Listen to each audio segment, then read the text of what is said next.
सुनेत्रा पवारांना फोन केला पण संपर्क झाला नाही असं काँग्रेस प्रदेशाध्यक्ष हर्षवर्धन सपकाळ यांनी म्हटलं। सुनेत्रा पवारांचा अवमान करण्याचा संदर्भ नव्हता असंही त्यांनी स्पष्टीकरण दिलंय।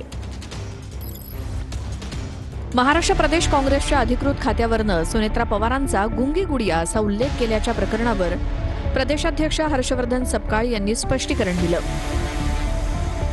या संदर्भात सुनेत्रा पवारांना संपर्क करण्याचा प्रयत्न केला, मात्र संपर्क होऊ शकला नाही अशी माहिती सपकाळ यांनी दिली। सुनेत्रा पवारांच्या बीड दौऱ्यात झालेल्या पत्रकार परिषदेचा व्हिडिओ पोस्ट करत काँग्रेसनं त्यामध्ये गुंगी गुडिया असा उल्लेख केला होता। त्यावरून राज्यात अनेक आंदोलनं झाली। काँग्रेसला मोठ्या राजकीय टीकेचा सामना करावा लागला। मुख्यमंत्री फडणवीसांसह शिंदेंनीही काँग्रेसवर हल्लाबोल केला। त्यानंतर सपकाळ यांनी खेद व्यक्त केला। तसंच काँग्रेसनं सोशल मीडियावरनं ही पोस्टही हटवली। त्यावर आता सपकाळ यांनी स्पष्टीकरणही दिलंय।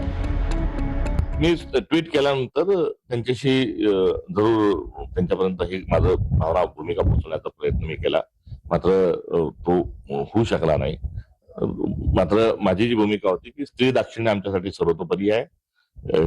सदरचे जे INC महाराष्ट्राने केलेले जे ट्विट आहे ते राजकीय आणि प्रासंगिक आहे, त्याचा विपर्यास करू नये आणि सदर मिसकम्युनिकेशनच्या संदर्भात आम्हाला खेद आहे। मूर्ख आहे काँग्रेस, तुम्ही गुंगी गुडिया कुणाला म्हणताय? माननीय सुनेत्रा वहिनी लक्षात घ्या की त्यांचं कुंकू म्हणजे त्यांचे पती यांचं दुर्दैवी निधन झालेलं आहे आणि त्यातनं त्या सावरत सावरत आज पक्षाची धुरा सक्षमपणे स्वीकारतायत। गुंगी गुडिया म्हणून तुम्ही तुमची वैचारिक बुद्धीची मंद्याळी काँग्रेसनी दाखवली आहे। त्याच्यामुळे तुम्ही जर दिलगिरी ज्या पोस्ट माध्यमातून केली त्याच पोस्ट माध्यमातून जर मागितली असती तर कुठेतरी तुमचा संपर्क झाला असता।